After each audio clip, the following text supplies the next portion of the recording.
Nagaa maatii abdii akkaadaamii akkam jirtu nagaa keessanii baga nagaa taatanii ani barsiisaa Gaaddisaa Tasfaayeen jedhama. Har'a kan waliin ilaallu fiiziksii kutaa 12ffaa yuunit 3 paartii 3 waliin ilaallaa jechuudha. Akkasumas immoo chaanaalii kanaaf haaraa yoo taatan sabiskiraayib gochuu hin dagatinaa. Miseensa taatan yoo jiraattan immoo laayik, kooment, sheer gochuu hin dagatinaa siin jenna. Itti hafamu.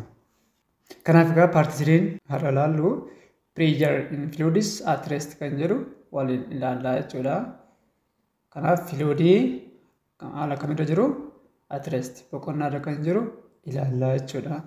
Dhiibbaa dhangala'oo yookaan gaasii ta'uu danda'a boqonnaarra jiru kan ilaallu ta'a jechuudha. Okay. At the end of this section you will be able to state Pascal's law. Pascal's law state gochuu danda'uu qabdanii. Explain how Pascal's law is used in hydraulic press machine. Pascal's law kun maashinii hydraulic press jedhamu kana keessatti akkamittiin hojiirra oola kan jedhu explain gochuu danda'uu qabdanii jechuudha. And the next one is discuss how pressure depends on depth of fluids. Kanaaf dhiibbaan akkamitti gadi fageenya yaa'oo tokko irratti hundaa'us ni ilaallaa jechuudha. And discuss working principle of pressure measuring devices like barometer and manometer kan jedhus ni ilaallaa jechuudha. And the last one is solve problems on the related Pascal's law, fluid depths and atmospheric pressure kan jedhu sectionii kan jalatti ilaalamaa jechuudha. Haa ta'u malee haadha garuu kan waliin ilaallu state Pascal's law, explain how Pascal's law is used in the press machine fi discuss how pressure depends on the depth of fluid kan jedhu har'a ilaallaa jechuudha. So in today's part we will see about Pascal's principle. Pascal's principle kan ilaallu ta'a. How Pascal's law is used in hydraulic press machine. Kanallee akkamitti hojiirra oolaa akkamitti dalagaa kan jedhu seera kana ni ilaallaa jechuudha. And variation of pressure with depth. Kanaaf egaa depth irratti yookaan gadi fageenya irratti hundaa'ee dhiibbaan garaagarummaa hin qabaata. Kanaas ni ilaallaa jechuudha. Okay, introduction. As gas particles collide with walls of the container in which they reside, they exert pressure. Partikiloonni gaasii konteenerii keessa jiran sana wajjin keenyan isaa irratti maal godhu dhiibbaa dalageessu jechuudha. Dhiibbaa dalageessu. In fact, if you place any object inside a gas, the gas particles exert the same pressure on the object as the gas exerts on the walls of the container. Kanaaf egaa akkuma partikiloonni gaazii keenyan konteenerii keessa jiran irratti yookaan walls of container irratti akkuma pressure gaggeessan wanni tokko yoo gaasii sana keessa keewwamee isarrattis akkasuma dhiibbaa dalageessu jechuudha. Akkana jechuun fakkeenyaaf osoo kun konteenerii osoo ta'ee as keessa immoo fakkeenyaaf fluidii keenya weeteriyaa jennu kana keessa immoo osoo dhagaa keenya osoo keenya dhangala'oon kun akkuma woolii konteenerii kana irratti dhiibbaa dalageessu kallattii hundaanuu akkuma dhiibbaa dalageessu objektii as keessa bu'e yookaan dhagaa kana irrattis maal godha akkasuma dhiibbaa dalageessaa jechuudha. Dhiibbaa akkasumatti dalageessa. Do liquids behave in similar way? Dhangala'oon akkamii akkuma gaasii kanaatti dhiibbaa gaggeessu kan jiru gaaffitti jechuudha. Kanaaf egaa akkuma beekamaa ta'e dhangala'oonnis akkuma gaasii dhiibbaa ni gaggeessu jechuudha. Konteenerii keessa jiranis haa ta'u wanta isaan keessa jiruttis haa ta'u dhiibbaa ni gaggeessu jechuudha. The particles in liquid are in continual random motion, somewhat similar to particles in gases. Kanaaf egaa partikiloonni dhangala'oos yeroo kamiyyuu maalidha? Sochii itti fufaa ta'e keessa jiraatu jechuudha. Sochii itti fufaa ta'e garuu maalidha? Randeemiidha. Randeemennaa jedhu kallattii isaa murtaawaa kan hin taane jechuudha. Kallattii isaa akkasii jettee murteessuu kan hin dandeenye olis gadis dargas ta'uu danda'a jechuudha. Garuu maalis ta'u maali? Sochii irra jiru jechuudha. Sochii itti fufaa ta'e irra jiraatu jechuudha. Kanaaf partikiloonni dhangala'oo yeroo kamiyyuu sochii itti fufaa kallattii randomii ta'eera jiraatu jira yeroo hundaa'u. Paartikiloonni dhangala'oo kan sochii dhaaban yoomidha yeroo tempireechari isaanii baay'ee gadi bu'aa ta'e. Tempireechari baay'ee gadi bu'aa jechuun kan xumuraa meeqadha? 0 keelvinii okay kan jennu jechuudha. Asirratti qofa sochii dhaabuu jechuudha paartikiloonni dhangala'oo. Kanarraan kan hafe yoomiyyuu paartikiloonni dhangala'oo sochiirra jiraatu jechuudha. Pascal's principle maal akka ta'e ni ilaallaa jechuudha. Fluids such as liquids and gases can easily transmit pressure through them. Kanaaf ka'e yaa'onni kan akka dhangala'oo fi gaasii dhiibbaa isaarratti dalagaa'ee haala salphaatiin of keessa dabarsuu ni danda'u jechuudha. Kanaaf fluids jennaa jennu yaa'oodha. Yaa'oo kan ta'an immoo kan akka dhangala'oo fi gaasiidha jechuudha. Kanaaf isaan kun egaa dhiibbaan yoo isaarratti dalagaa'ee haala salphaatiin of keessa dabarsuu danda'u jechuudha. Maaliif there is free space between their particles. Partikilii isaanii gidduu yookaan suudolee isaanii gidduu maaltu jira? Free space waan jiruuf dhiibbaa isaarratti dalagaa'e sana haala salphaatiin of keessa dabarsuu danda'u jechuudha. Garuu jajjaboo yoo fudhanne free space partikiloota gidduu jiru baay'een waan hin jirreef dhiibbaa isarratti dalagaa'e jajjaboonni maal godhu? Of keessa hin dabarsine qabxiima sanarratti baay'inaan dalagaa jechuudha. Qabxiima sanarratti maaliif fakkeenyaaf partikiloota gaasii yoo fudhanne partikiloota gaasii ispeesii akkasii yoo qabaatan kan dhangala'oo immoo isaanirra walitti dhiyaatanii kan akkasii yoo qabaatan jajjaboonni immoo moor isaanirra maal walitti dhiyaata partikiliinsaa. Kanaaf gaasii irratti dhiibbaa yoo dalagaa'e dhiibbaan sun keessa ni darbaa jechuudha. Free space waan jiruuf keessatti darbaa. Dhangala'oonni akkasii jajjaboon garuu suudoleen isaa walitti dhiyaatanii waan jiraniif irra caalmaa qabxiima sana yookaan riijinii sana irratti dalagaa malee akka kan dhangala'oo fi gaasii keessa hin darbu jechuudha. Kanaaf yaa'onni haala salphaatiin dhiibbaa sana irratti dalagaa of keessa dabarsuu ni danda'u jechuudha. When a fluid is enclosed in a container and the pressure is applied at one point, it does not stay in that point. Instead, it spreads evenly throughout the fluid. Kanaaf egaa yaa'oon tokko kontiinerii cufamaa ta'e keessatti yoo jiraatee fi dhiibbaan immoo qabxii tokko irratti yoo dalagaa'e dhiibbaan suni qabxii irratti dalagaa'e sana hin turu. Maal taare keessa faca'a yookaan keessa daddarbaa jechuudha. Akkana jechuun egaa fakkeenyaaf mee kontiinerii akkasii tokko fudhachuu dandeenya. Mee as keessa dhangala'oo jiraa jennu fakkeenyaaf bishaanis ta'uu danda'a. As keessa yoo jiraate dhiibbaa yoo asirratti dalageessine dhiibbaa fakkeenyaaf pireesharii yoo asirratti dalageessine dhiibbaan kun bakka kanatti hin hafu. Maal taare keessa faca'aa jechuudha. Dhiibbaan kun asis ni jiraata jechuudha. Akka kanas ni jiraata. Dhiibbaan asirratti dalagaa'e kun asis ni jiraata. Naannoo kanas ni jiraata jechuudha. Keessa faca'aa jechuudha. Qabxii tokkorra yookaan bakka dalagaa'e sana hin turu jechuudha. Yoo maal ta'e yoo kontiineriin suni cufamaa ta'edha jechuudha. Haala wal fakkaatuun keessa faca'aa jechuudha.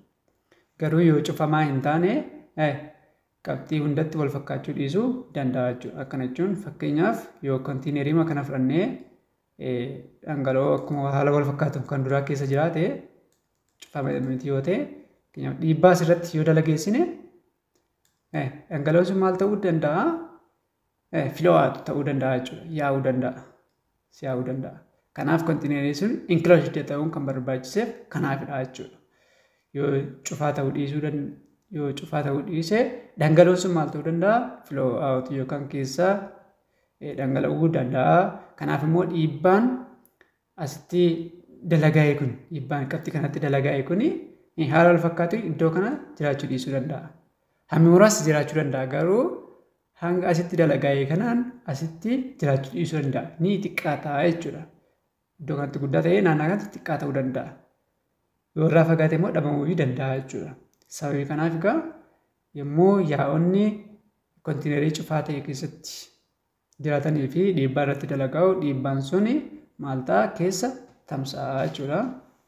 And pushing the piston into a confined fluid in one direction causes greater pressure in the fluid close to the piston. Kun egaa pistonii kana fudhachaa jira. Pistonii kana yommuu push goonu yookaan yommuu dhiibnu magaa kuni cufaadha jennu. Kana yommuu push goonu maal ta'a? Dhangala'oon yookaan gaasii as keessa jiru kanarratti maal dhiibbaa gaggeessaa jechuudha. Dhiibbaan kun immoo qabxii kanarratti jalqaba maal ta'a? Guddaa ta'a. Kanarratti qabxii kanarratti guddaa ta'a iddoo kanatti guddaa ta'a. Dhiibbaan kunis immoo bakka kana qofaan turu yommuu kun cufaa ta'e jechuudha. Cufaa ta'e bakka kanaan turu maal ta'a? Kallattii hundatti tamsa'a jechuudha. Kallattii hundatti tamsa'a. And almost immediately the pressure throughout the fluid increases uniformly. Fluid is pushed out of all of the holes in the container. Yommuu banaa ta'e egaa yookaan hoolii wayii asitti jiraatte dhiibbaan kun waan irratti dalagaa'uuf maal ta'a? Dhangala'oon kun as keessaati yaa'a jechuudha. Dhiibbaa waan irratti dalagaa'eef dhangala'oo yookaan gaasii as keessa jiru kun ni yaa'a jechuudha. Kanaaf fluid comes out due to increased pressure at point 1. Sababii pressuriin asirratti increase ta'eef yookaan itti dabalee fi maal ta'a? Karaa kana dhangala'oon kun ni yaa'a jechuudha. Kanaaf haala wal fakkaatuun keessa tamsa'a jechuudha. Sababii kanaaf egaa dhiibbaan asitti dalagaa'ee fi kanas jiru wal fakkaataa ta'a jechuudha. This phenomenon was first discovered by French scientist Blaise Pascal in 1653 and is called Pascal's principle. Kanaaf egaa taateen kun yeroo jalqabaaf eenyuun discover ta'e saayinsistii biyya Fireejiidhaan kan discover ta'e jechuudha bara 1653. Kanaaf egaa kunis immoo maal jedhamee beekame? Pascal's principle jedheetu moggaafame jechuudha. And Pascal's principle egaa maal isteetu godhu maal ta'a? Maal isteetu godha? States that a change in the pressure applied to a static fluid is transmitted and diminished to every point of the fluid and to the walls of the container jechuudha. Kanaaf egaa Pascal principle maal isteetu godha? Dhiibbaan static fluid irratti dalagaa. Static fluid jechuun egaa fluidis maalirra jiraachuu qaba? Not in motion or not moving at rest jechuudha. Static fluid innaa jedhu that is not moving at rest jechuudha. Its velocity at every point is 0. Velocity isaa qabxii kamirratti maal ta'uu qabu? 0 ta'a jechuudha. The only force acting are pressure and weight. Kanaaf egaa forceonni static fluid irratti dalaguu danda'a waan lamadha. Isaanis forces acting are pressure and weight.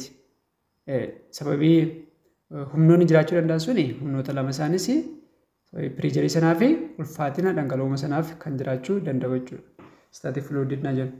Kanaaf egaa yommuu kana immoo static fluid innaa ta'e enclosed keessa illee jiraata jechuudha. Enclosed keessa enclosed container keessa jiraata. Kanaaf egaa dhiibbaan sun irratti dalagaa'e sun undiminished osoo xiqqeetiin jechuudha. Osoo xiqqaatiin maal ta'a? Darbaa jechuudha. Eessatti? Qabxiilee hunda irrattuu qabxiilee hunda dhangala'oo yookaan gaasii sanaa irratti darbaa akkasumallee walii kontiinerii sana irrattis ni darbaa jechuudha. Haa ta'u hin xiqqaatiin. Kana jechuun egaa fakkeenyaaf kontiinerii akka ittiin fudhachuu dandeenya. Kontiinerii kun closed yoo ta'e fi fakkeenyaaf as keessa wanti kun haa jiraatu dhangala'aan jira haa jennu. As keessa gaatoo dhiibbaa jechuudha 1 kiiloo paaskaal osoo irratti dalageessin egaa kuni osoo hin xiqqaatiin qabxii hundarraa irratti tamsa'aa jedha.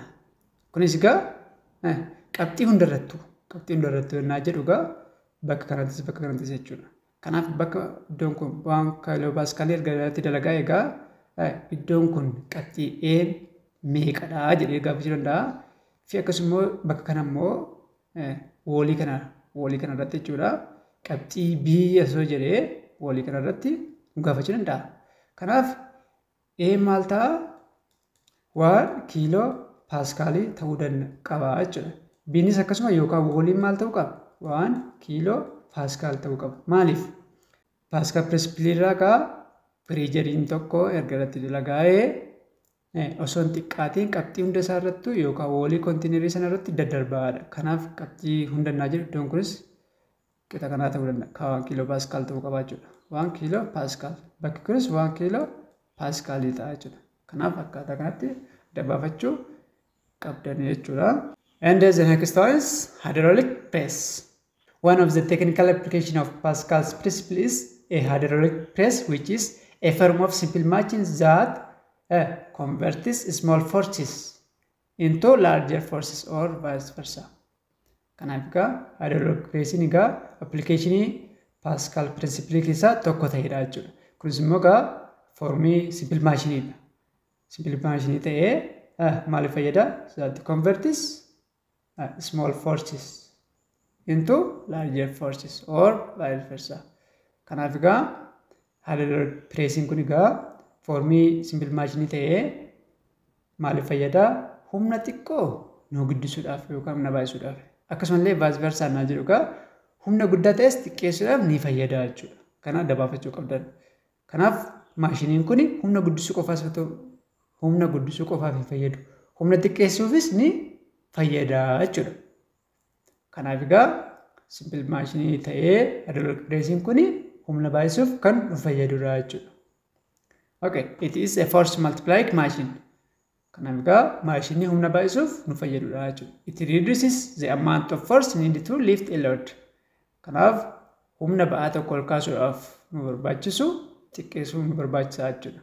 Akkana jechuun nu salphisaa jechuudha. Ba'aa guddaa tokko haala salphaatiin ol kaasuudhaaf nu fayyada jechuudha. Automobile mechanics use hydraulic presses to lift cars, and dentists and barbers are use them to raise and lower their clean stairs.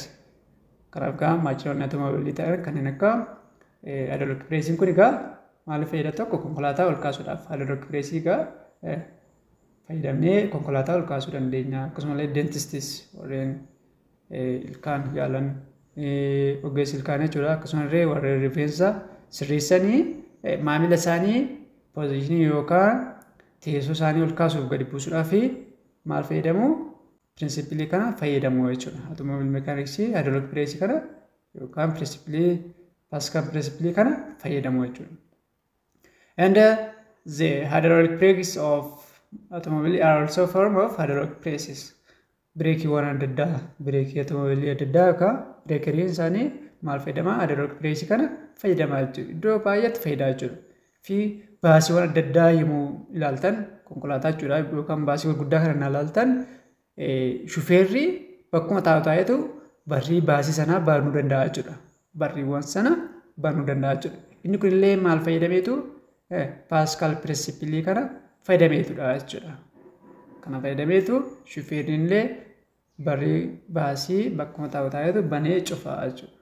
This is schematic of hydraulic press. Kun egaa hydraulic press maal akka fakkaatudha? Hydraulic pressing kun kan fakkaate pisteenii jira. Pisteewwanii eeriyaawwanidha. As keessa maaltu jira? Liquidii jira. And pisteewwanii kanarratti F1 ni lakka jira. F1 liquid jechuudha. F1 kun maal irratti dalagaa? Jalqaba liquid irratti dalagaa. And this piston 2. And this area 2. Kanaaf kun immoo sababii force waan kun irratti dalagaa'eef maaltu jira? Force as a force jira jechuudha. Kun immoo force of liquid on 2. Force of liquid on 2.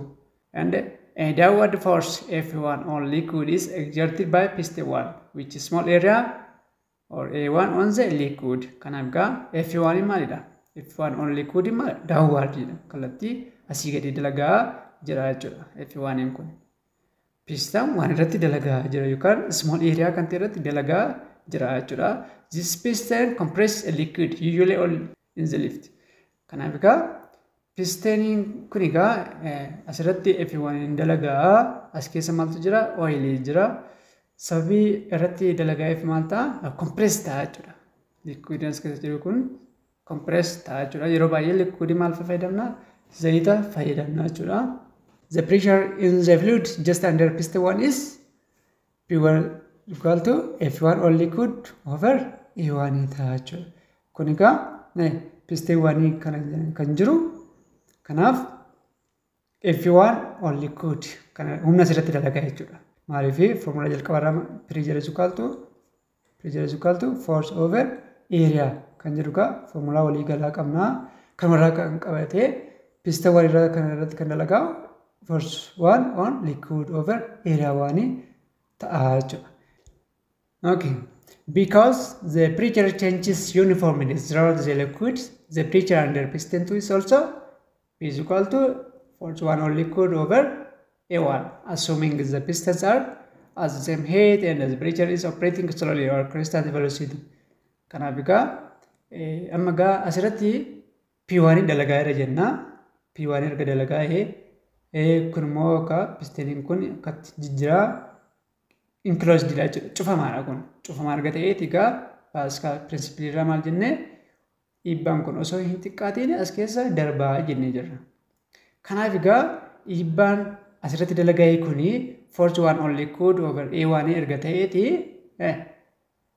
P2nis maal ta'uu qabaa kan jiru ibsaa jechuudha. P2 irrattis yookaan piston 2 irratti kan dalagaa isuma kana ta'aa jechuu barbaadeetu. But assuming the pistons are at the same height and the press is operating slowly. Amma egaa asirratti waan gurguddaa lama beekuu qabdu. Assuming kan jettu kun wanta ijoodha jechuudha. Assuming the pistons are the same height. Amma egaa pistonni sun maal ta'uu qabu? Heightii wal fakkaataa yookaan H1 H2 position level wal fakkaataa irra jiraachuu qabu jechuudha. Akkasumallee maal ta'uu qaba? Pressin sun slowly constant velocity dhaan socho'uu qaba jechuudha. Yoo akkas hin taane maaltu ta'a kan jiru ilaaluu qabdan jechuudha. Akkas jechuu qofa kan jiru dubbisuu qofa osoo hin taane yoo akkas hin taane maaltu ta'a maaliif akkas jedhame kan jiru beekuu qabdan jechuudha. Kanaaf egaa yoo assuming kan jedhu dhiibni yoo H garaagaraa ta'e maaltu ta'a kan jiru ilaaluudhaaf amma yoo H1 keenyaa fi H2 keenya yoo garaagarummaa qabaate yookaan walqixa ta'uu dhiisee maaltu ta'a? There is another extra pressure. There is another pressure or extra pressure itu jiraata jechuudha. Akkana jechuun fakkeenyaaf P2 keenya egaa P2 keenya equal P1 jennaa ture jalqabannaa H keenya walqixa ta'ee garuu yommuu walqixa ta'uu dhiisu immoo maaltu ta'a? H keenya sababii garaagaraa ta'uu hin taaneef P2 is equal to P1 plus extra pressure. Extra pressure immoo density of liquid times gravity times H kanatu jiraata jechuudha. H kana ta'a. Kanaaf P2 keenya kana ta'a. Yoo maal ta'e yoo H keenya walqixa ta'uu dhiise. H keenya egaa H nuu kennama garaagarummaa H ni arganna jechuudha. Kanaaf extra pressure ta'a jechuudha. Kunimmoo maalidhaa? Hydrostatic formula jala nu gashaa jechuudha. Kanaaf assume wanti gochuu qabnu H keenya walqixa ta'uu qaba jechuudha. Yoo akkas hin taane walqixa hin ta'u. Kanaaf egaa akkana jechuun iddoon kunis H kunii fi H kun walqixa ta'uu qaba. Malee fakkeenyaaf pistoniin kun as jiraate inni kun immoo yoo as jiraate P1 fi P2 keenya walqixa jechuu hin dandeenyu wanti isin beekuu qabdan. Hydraulic press keessatti nu kennee qabxii kanarratti fakkeenyaaf iddoo kanatti P kun iddoo kanatti P1 is equal to 1 kilo Pascal. Pascalii nu kennee iddoo kanatti nu gaafachuu danda'a. Iddoo kanatti meeqadha ta'uu hin jedhe 1 kilo Pascal ta'uu jennee sirriidha. Sirrii miti. Maaliif? H ilaalcha keessa galuu qaba. Maaliif weightiin liquid sanaa hin shallagamuu qaba waan ta'eef weightiin ilaalcha keessa galuu qaba waan ta'eef iddoon kunii fi iddoon kun walqixa ta'uu dhiisuu danda'a jechuudha. Kanaaf dhiibbaan bakka hundattuu walqixadha as keessatti jettanii bakka kanatti 1 kilo Pascal innaa ta'e iddoo kanatti akkas ta'a yoo jette dogoggora ta'a jechuudha. Asiin kan jedhamuuf kanaafidha jechuudha. And the other one is the press is operating slowly or constant velocity. Pressin sun egaa maal ta'uu qaba? Haala constant velocity ta'een socho'uu yookaan suuta socho'uu qaba jechuudha. Akkana jechuun maal jechuudha? Constant velocity jechuun maal jechuudha? Constant velocity jechuun acceleration keenya maal ta'a? 0 ta'a jechuudha. Acceleration keenya 0 ta'a.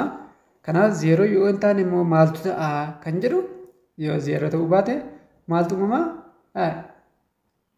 Faaktarii biraatu uumama jechuudha. Kun immoo waa'ee inertia keessa gala. Wanti socho'u suni yommuu speed adda addaa ta'e yookaan velocity adda addaatiin naa socho'ee inershaan ni jiraata jechuudha. Sababii kanaaf pireeshariin keenya garaagarummaa qabaata jechuudha. Kanaaf maaltu qabare inershaan akka hin jiraanneef een keenya 0 ta'uu qaba yookaan constant velocity'aan socho'uu qabaata jechuudha. Kanaaf egaa assuumii kana akkatti xiyyeeffannaa keessa galchuu qabdanii jechuudha. Since piston 2 has greater area A2 than piston 1, so A2 is greater than A1. Area lammaffaan yookaan piston lammaffaan isa tokkoffaan ni caalaa jechuudha. So the liquid exerts the greater pressure, the greater upward force on the piston 2 than the downward force piston 1. Sababii kanaaf egaa A1 keenya irratti qamaaleeti A2 dha. Sababii kanaafuu F1 keenyas maal ta'a? Irratti F2 keenya ta'a jechuudha. Eeraa isaarratti hundaa jechuudha. Sababii kanaaf egaa F2 keenya maal ta'a kan jedhudha ilaaluu dandeenya jechuudha. Kanaaf egaa akkuma jalqaba jennee P1 keenya maal jenneerra? P1 is equal to force 1 on liquid over what? Over area 1 jennee jirra jechuudha. Kunis immoo maal wajjin wal qixa jenneerra? Assuming their heads are the same equal to P2. P2 jennee jirra jechuudha. Okay. P2 keenya immoo P2 immoo qofaatti yoo ilaalle maal ta'a? Pressure 2 irratti yoo ilaalle iddoo kanatti maaltu dalagaa jira? P2 iddoo kanaa jechuudha. Kanaaf inni immoo akkam ta'a? P2 is equal to force of liquid on what? On piston 2 over area 2 ta'a jechuudha. Kanaaf akkana erga fudhannee booda kanaaf kana jechuun maal jechuudha? Innaa walitti finnu force 1 on liquid over area 1 it is L is equal to force 2 on piston 2 over area 2 ta'a jechuudha. Over area 2 ta'a jechuudha. Kanaaf egaa asirratti wanti beekuu qabdan garuu force 1 on liquid inni kallattiin isaa maali? Upward downwardidha jechuudha. Kun garuu maalidha? Upwardidha jechuudha. Kanaaf egaa upward force yoo fudhanne upward force yommuu fudhannee keenyaaf kana yommuu ilaalle upward force on piston 2 is force achirratti dalaga'e qofaatti yommuu ilaalle force of liquid on 2 is equal to akka formula isaarraa yoo fakkeenyaaf P2 A2 jechuu dandeenya jechuudha. A2 jechuu dandeenya jechuudha. Kunis immoo P1 P2 keenya tokkuma waan ta'eef P jennee bakka buufachuu ni dandeenya. PA2 jennee bakka buufachuu dandeenya. Kunis immoo eenyu wajjin wal qixadha jenneerra P1 wajjin wal qixadha jechuudha. Kanaaf egaa isa kana maal jechuu dandeenya? Force 1 on liquid over A1. A1 jennee times what? Kun over liquididha. Or liquididha times A2. A2 jechuun dandeenya jechuudha. Kana egaa kana yommuu kana salphifachuu dandeenya. Kanaaf force of liquid on piston 2 is equal to ishee kana A2 over A1 times what? Force 1 on liquid kan jedhuun bakka force 1 on liquid jechuu dandeenya jechuudha. Sababii kanaaf egaa since maal jennee jirra? A2 greater than A1 jennee jirra jechuudha. Irra guddaa isa kanaati jechuudha. Sababii kanaaf egaa maaltu qaba? Force of liquid on 2 yookaan force 2 keenya maal ta'a? A2 over A1 innaa ta'u A2 keenya immoo A1 irra waan caaluuf humna guddaa nuuf argamsiisa jechuudha. Humna guddaa nuuf argamsiisuu danda'a jechuudha. Kanaaf egaa isa kana haala salphaatiin maal jechuu dandeenya? Force liquid on 2 innaa jedhu kana egaa force 2 an bakka buusuu dandeenya. Equal to A2 over A1 times what? Times force 1 on liquid kan jedhu immoo F1 an bakka buusuu dandeenya jechuudha. Suma kana yommuu dirsan cross innaa gootan force 2 times A1 equal to area 2 times F1. Kana egaa haala biraatiin na barreessuu barbaannu over area 2 inna rearrange innaa gochuu barbaannu egaa F1 over F2 is equal to A1 over what? Area 2. Kana egaa Pascal's law jennee ibsuu dandeenya jechuudha. Haala salphaatiin yookaan gabaabaatiin akka ittiin kaa'u ni dandeenya jechuudha. Kanaaf egaa kun egaa pirijeriin walqixa jennee na fudhannudha jechuudha. Fi wanti asirratti immoo beekuu qabda. Waa'ee H wal qabatee humna guddaa arganne irraa fageenya deemee immoo hagamidha kan jedhus ilaalcha keessa galchuu qabna jechuudha. Asirratti wanti isin beekuu qabdanii workideniin dalagaa maal ta'a? Walqixa ta'a jechuudha. Workideniin walqixa ta'a jechuudha. Workideniin waan is equal to workiden 2 ta'a jechuudha. Akkana jechuun kan pistaan irratti dalagaa'ee fi pistaan 2 irratti dalagaa'ee dalagaan sun maal ta'a? Walqixa ta'a jechuudha. Sabii kanarraa wal qabatee fakkeenyaaf workideniin immoo maal? Force times distance. Distance keessan S ans D ans bakka buufachuu dandeessan yookaan H jechuudha. Kanaaf egaa workiden is equal to workiden 1 is equal to force 1 times H1 or D1 jechuu dandeessu D1. And workiden 2 is equal to force 2 times D2 jechuu dandeessu jechuudha. Kanaaf egaa kana yommuu walitti finnu force 1 times D1 is equal to force 2 times D2. Okay, kana egaa innaa D1 qofaatti barbaadan maal ta'a? D1 is equal to force 2 D2 over force 1. Okay, kana egaa maal jechuu dandeenya? Force 2 over force 1 times D2. Kana ta'a jechuudha. Kanaaf egaa D2 keenya fi D1 keenya waliin maal gochuu dandeenya? Madaalsisuu dandeenya jechuudha. Kanaaf egaa salphaatti D1 is equal to force 2 over force 1 times D2 erga ta'ee since force 2 greater than force 1 dha. Kun kan innaa caalu egaa maal ta'a? D1 keenya immoo D1 greater than or less than greater than ta'a jechuudha. Greater than D2 ta'a jechuudha. Kanaaf egaa force guddaa haa argannu iyyuu malee force guddaa argannu iyyuu fageenyi nuti deemnu yookaan distance of effort maal ta'uu qaba? Guddaa ta'uu qaba jechuudha. Pistiin sana gadi dhiibuudhaaf fageenya guddaa deemna jechuudha. Fageenya guddaa deemuu qabna jechuudha. Akkana jechuun fakkeenyaaf pistaan keenya akkatti yoo fudhanne akkasitti yoo fudhanne area 1 area 2 dha. Asirratti force 1 and this is force 2 yommuu ta'e asirratti force xiqqoo dalageessinee force guddaa argachuu dandeenya. Garuu fageenyi nuti asitti deemnu fakkeenyaaf asitti fageenya distaansii kana gadi dhiibnee naannoo kanatti finnee jennu kun immoo fageenya hangi kun deemuu dhiisuu danda'a. Kanaaf waan xiqqoo deemuu danda'a jechuudha. Kanaaf H keenya yookaan D keenya garaagarummaa ni qabaata jechuudha. Asumarraa egaa hydraulic pressing kun saffisanii baay'isaa kan jedhu ilaaluu dandeenya. Baay'isamuun baay'isuu kan jedhu ilaaluu dandeenya jechuudha. Velocity ratio isaa wal madaalsisuu dandeenya jechuudha. Maaliif egaa velocity ratio akkamidha? Velocity ratio is equal to distance of effort over distance of load ta'a jechuudha. Distance of effort ennaa jennu egaa F1 yookaan D1 keenya ta'a jechuudha. D1 over what? D2 kan load keenya jechuudha. Kanaaf egaa gamtummoo caala jenneerra. D1 greater than D2 jenneerra. Kanaaf egaa innaa waliif qoodnu maal ta'a? Velocity ratio keenya D1 over D2 yommuu ta'u greater than what?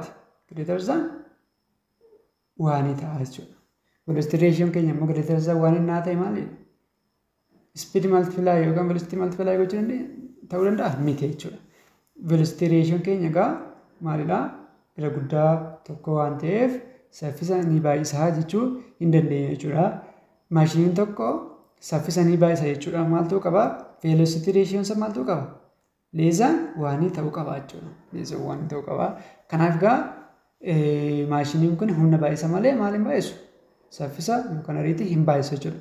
Akkuma beekamu muka egaa maashiniin tokko si'a tokkotti humnaa fi saffisa wal faana baay'isuu hin danda'u jechuudha. Kanaaf egaa saffisa baay'isuu waan hin dandeenyeef piistaantuun keenya egaa suuta deemuu qaba jechuudha. Suuta deemuu qaba. Saffisa hin baay'isu. Saffisa hin baay'isu. Sababii kanaafidha jechuudha. Constant velocity kan jenneefis kanaafidha jechuudha. Amma osoo piistaaniin kun egaa saffisa baay'isa osoo ta'ee yookaan acceleration otoo jiraateeti konkolaataa ol kaasuuf illee wantoota adda addaa irratti dhiibbaa qabaata jechuudha. Sababii kanaaf constant velocity kan jechuun barbaachiseefis kanaafidha. Akkasumallee velocity ratio isaas guddaa tokko yookaan immoo saffisa baay'isuu kan dhiiseefis kanaafidha jechuudha. And this example 3.8 dha. Okay. A hydraulic lift has a small piston with surface area of 0.002 0 meter square and a larger piston with surface area of 0.20 meter square. Piston 2 and the car placed on piston 2 have a combined mass of 1,800 kilogram. What is the minimal force that piston 1 needs to exert on the fluid to slowly lift the car? Amma asirratti kennamaa qabna, barbaadamaa qabna. Kanaaf egaa jalqaba maal gochuu qabna? Kennamaa keenya adda baafachuu qabna jechuudha. Okay, given maaltu nu kenname? A small piston with surface area of maaltu nu kenname? A1 nu kennameera jechuudha. A1 is equal to 0.002 meter square jechuudha. And area 2 is 0.2 meter square nu kenname jechuudha. And the other one is mass of piston and the car. Maasiin kun immoo walitti hidhama hanga piston 2 sanaa fi konkolaataa sanaati jechuudha. Sababii kanaaf egaa mass of car plus piston 2 ta'a jechuudha. Walitti meeqadha? 1800 kiloogiraamidha jechuudha. Walitti hidhamee tura jechuudha. Fi kan biraarree wanti nuti fudhachuu qabnu giraafitidha. 9.8 meter per second square. Nuun kennine waan ta'eef erga nuun kennine maal fudhachuu qabna? 9.8 nuun fudhachuu qabna jechuudha. And the required minimal force dha.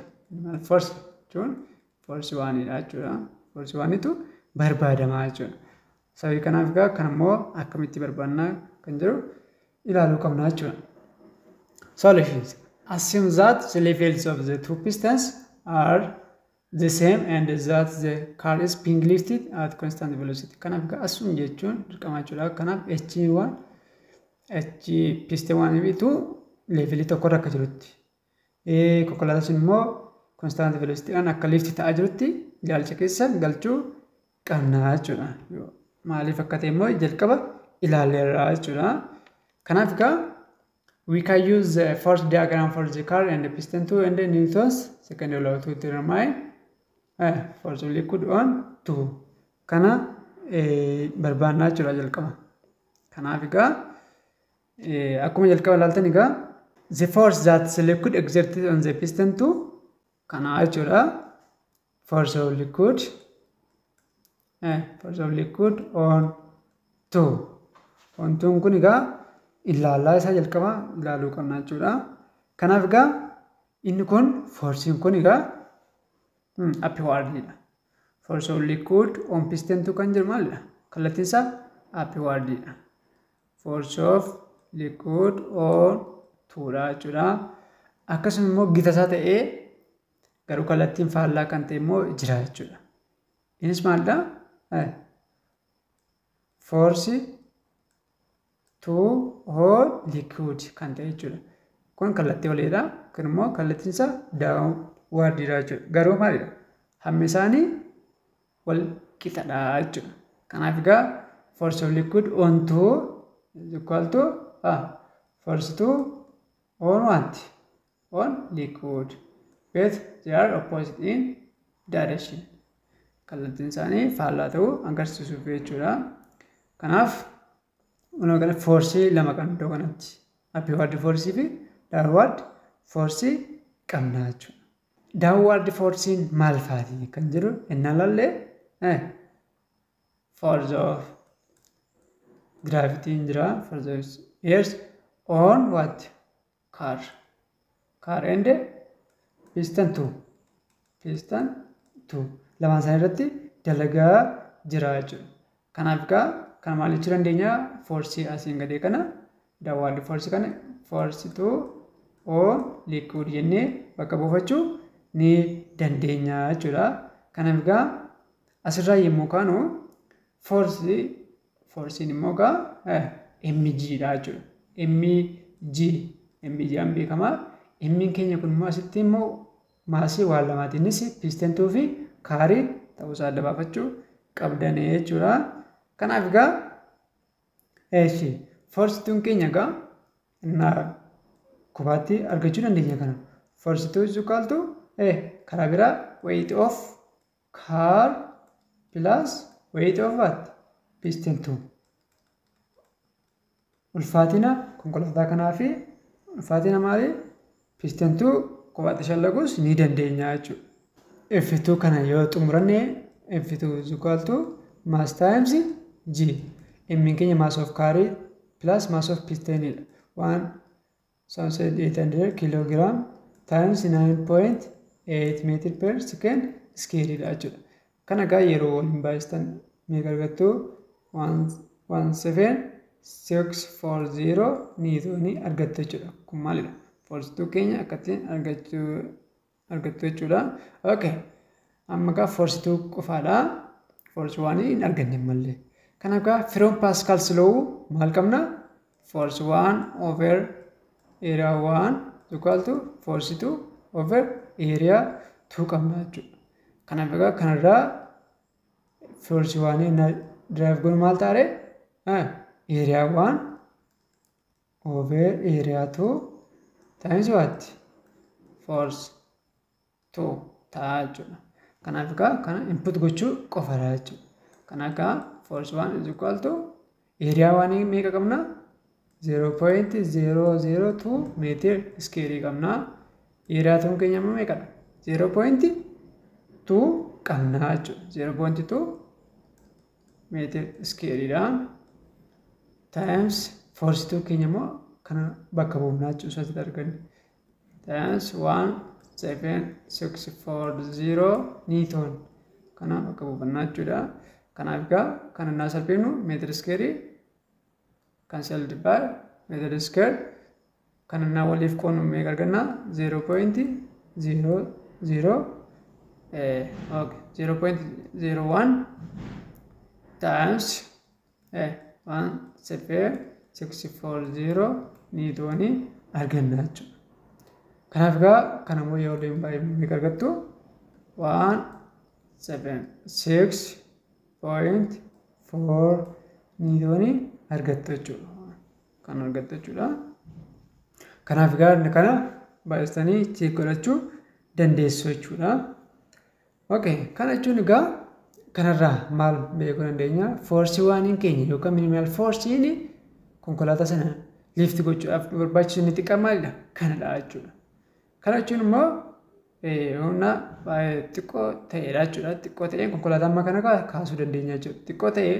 Xiqqoon kun gara force amma kana kan nuu kennu yookaan weight amma kana kan nuu kennu hanga meeqadhaata jennee drive osoo gooneeti force is equal to mg osoo jennee m is equal to force over g jennee isuma kana immoo 176.4 newton over 9.8 meter per second square osoo goone meeqa arganna? toora 18 kiloogiraamii arganna jechuudha. Hanga xiqqoo kanatti konkolaataa kana ol kaasuu danda'a jechuudha. Kana jechuun immoo hanga xiqqoodha. Daa'imni fayyaalessi waggaa 5 iyyuu tilmaamaan hanga kana qabaachuu ni danda'a. 18-19 kana qabaachuu danda'a jechuudha.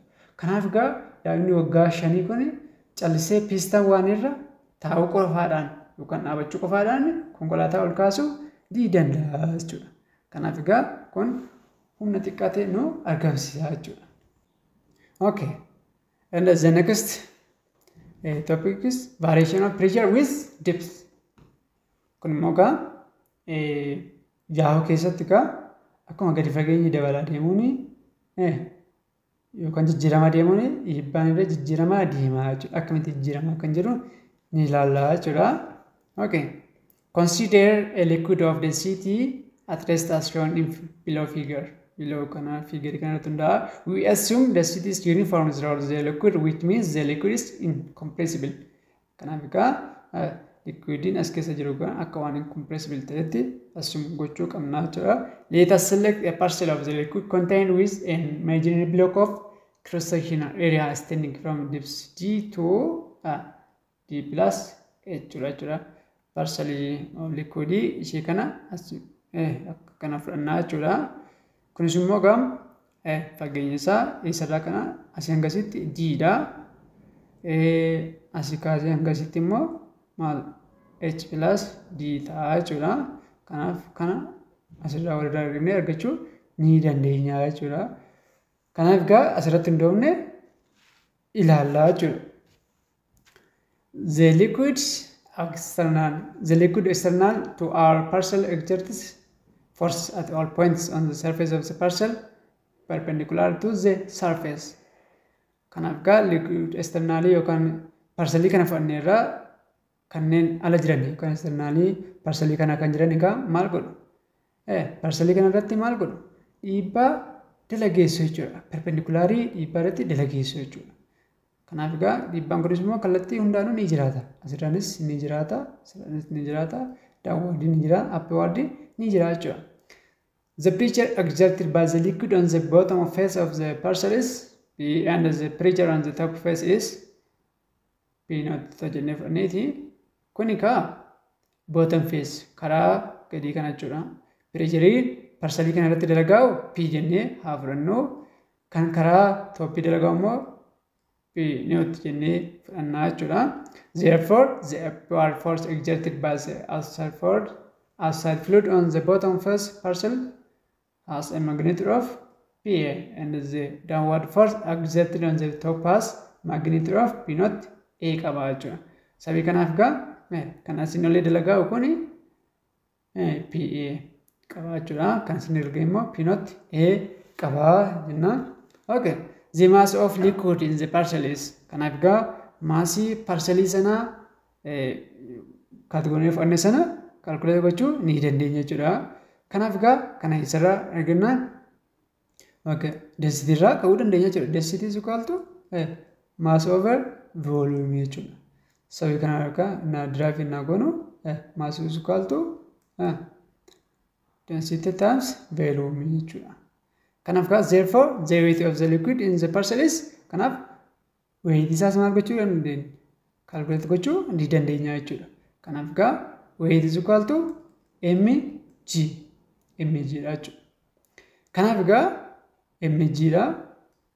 Kanaaf bakka m kana maal qabna? Density times volume g jechuu dandeenya jechuudha.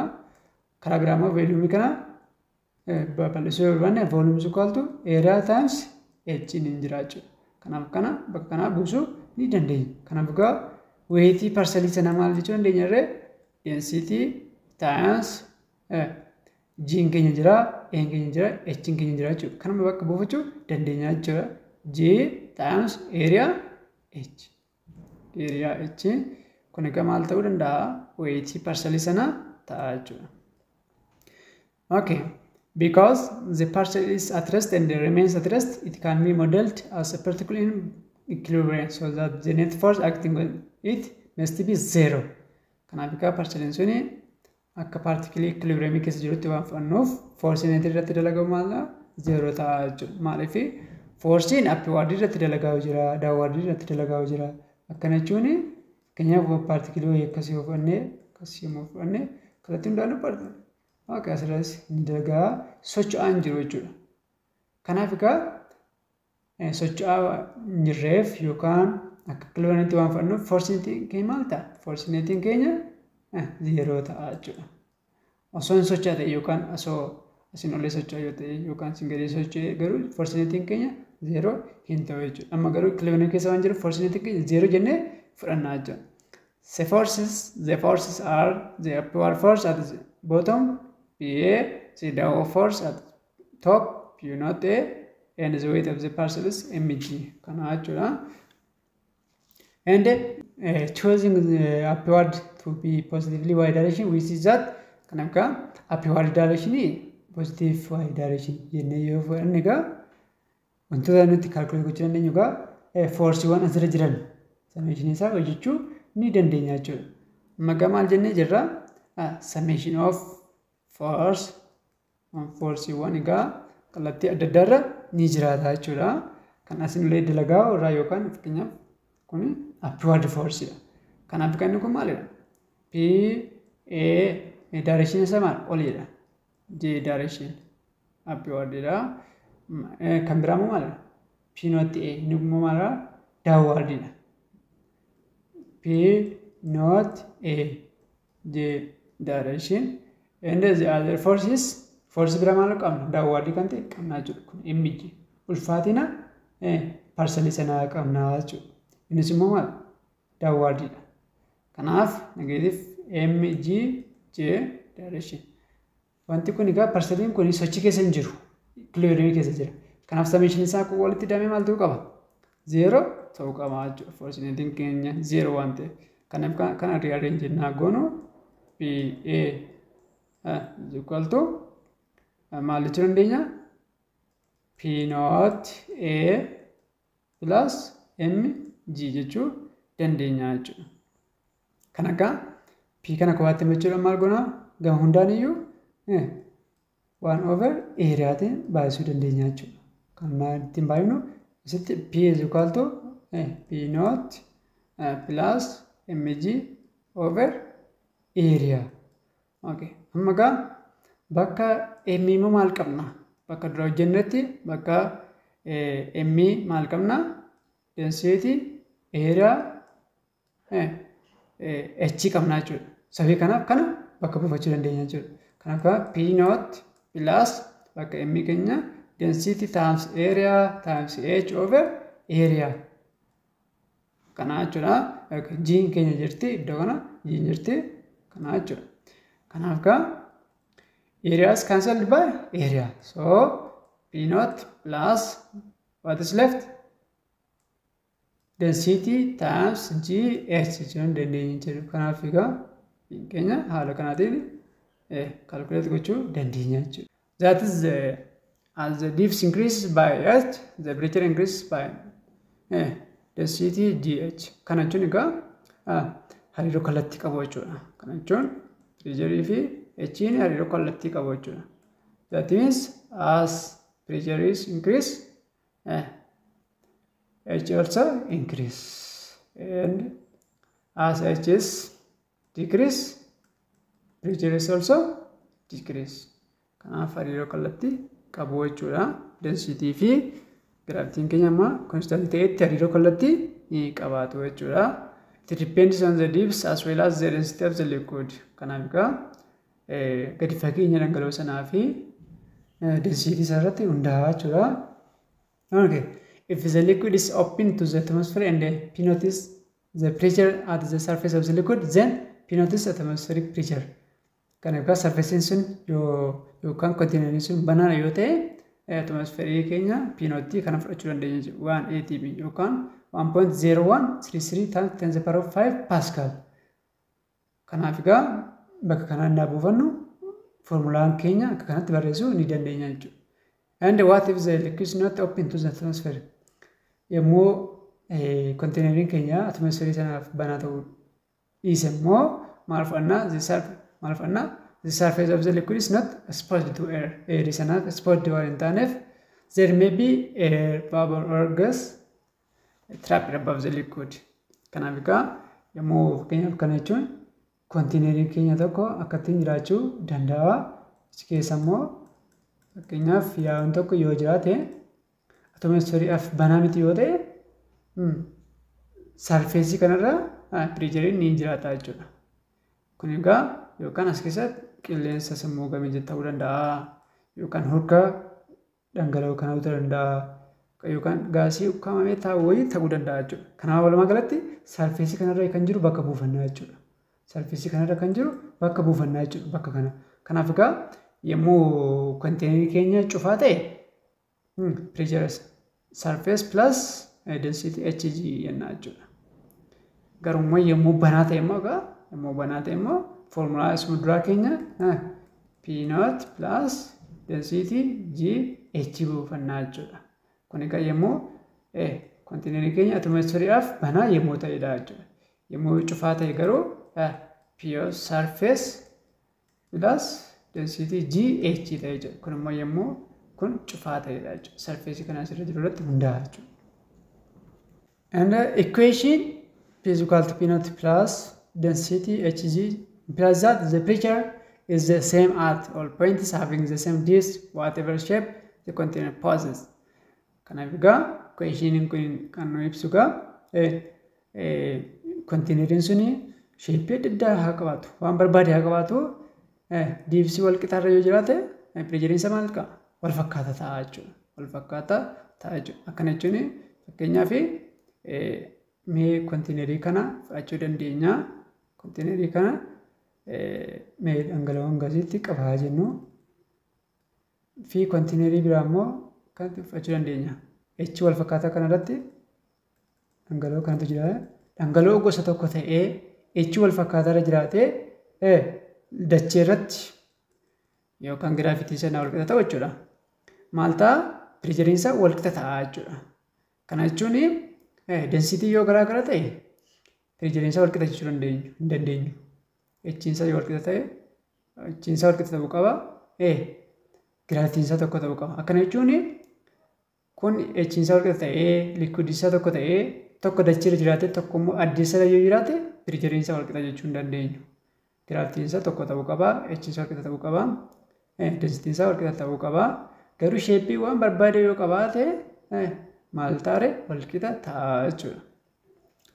Because the pressure in fluid depends on the depth on the value of P naught, an increase in pressure at the surface must be transmitted to every other point in the fluid by Pascal's principle. Kanaaf ka Pascal principle sanaaf bakka hundatti wal qixa daddarbaa jechuudha. Thus the equation this represents the pressure that weight of any fluid of average density at any depth below its surface. For liquids which are nearly incompressible, this equation holds to great depths. For gases which are quite compressible, one can apply this equation as long as density changes are small over depths considered. The pressure due to depths of liquids independent of the shape and the size of container it only depends on the what? Depths. Kanaaf egaa isaan kanadha jechuudha. Kanaaf egaa walumaa galatti asirraa wanti hubachuu qabdanii dhiibbaan dhangala'oo kaa sheepii irratti hin hundaa'u, saayizii irratti hin hundaa'u, konteenerii sana irratti hin hundaa'u jechuudha. Maalirratti hundaa'e? Deebisii sana irratti hundaa'a jechuudha. Example 3.9 calculate the force on circular area of diameter 0.4 meter on the bottom of the ocean which is 25 meter below the surface. Take atmospheric pressure and density of sea water at the bottom to be 1 atm and 1.03 kilogram per meter cube respectively. Kanaga asirratti akkuma duraa kaa maal qabna given ni qabna jechuudha. Okay. Given keenya maalina diameterii nu kenname 0.4 meetiridha. Asumarraa maal argachuu dandeenya? Raadiyeesii 0.2 meetiri. Maaliif raadiyeesiin keenya haafii maaliiti? Haafii diaameetirii waan ta'eef jechuudha. Inni wanti nu kenname kan biraa H25 meetirii nu kenname jechuudha. Kan biraa maaltu nu kenname? ATM. Waan atmosferii nu kennameera. Innis immoo 3 kilo Pascal. Kanaaf fudhachuu dandeenya jechuudha. Kan biraa immoo density nu kennameera. Density immoo kennu kan 1.03 kilogram per meter cube. Kilo innaa kunuga 1.03 times 10 to the power of 3 kilogram per meter cube jendeenya jechuudha. And what is required? Fortunity keenya barbaadna jechuudha. Fortunity keenya barbaadna jechuudha. Solution fortunity isa argachuu dandeenya. Absolute pressure is equal to force net over what? Over area jechuudha. Amma egaa absolute pressure egaa paartii darbe keessatti barattaniitu isa akkamitti argamna? Absolute pressure is equal to atmospheric pressure plus what? Gauge pressure. Gauge pressure ira kanaaf egaa ATM'n kennirraa kanaaf asirraati argachuu ni dandeenya jechuudha. Kun egaa absolute pressure total pressure keenyadha jechuudha. Kanaaf mee jalqaba maal argachuu qabna? Absolute pressure keenya calculate gochuu qabna jechuudha. Kanaaf maaltu nu kenname? Isheen kun 101.3 kilo pascal plus isheen kun immoo gauge pressure jechuun egaa gauge jechuun density gravity times h jechuudha. Ishuma kana bakka kanaa uffannaa jechuudha. Kanaaf density meeqa nu kenname? 1.03 times 10 to the power of 3 kilogram per meter cube times what is g? G keenya ka 9.8 fudhachuu qabna. 9.8 meter per second square fudhachuu qabna. H keenya maal? 25 meetirii ta'uu qaba jechuudha. Kanaaf egaa 101.3 kilopascal plus wanni kana egaa waliin baay'isuu dandeenya. Kana waliin baay'isuu dandeenya. Kana immoo 10 to the power of 3 kana immoo qubaatti kaawwachuu ni dandeenya jechuudha. Ittiin baay'isuu dandeenya. Kanaaf 1.03 times 9.8 times 25 yeroo waliin baay'istanii yuunitii kun immoo maal nuuf fida? Paaskaalii nuuf fida jechuudha. Kanaaf egaa walumaa galatti maal argattu? 252.35 10 to the power of 3 kiiloo amma akka buusu dandeenya. Kiiloo paaskaalii argannaa jechuudha. Kanaaf egaa walitti idaanaa jechuudha. Kanaaf kana immoo yoo walitti idaanu meeqa argannaa? 353.65 kiiloo paaskaalii jira jechuudha bakka lamaaniyyuu. Kanaaf kiiloo paaskaalii ta'a jechuudha. Okay.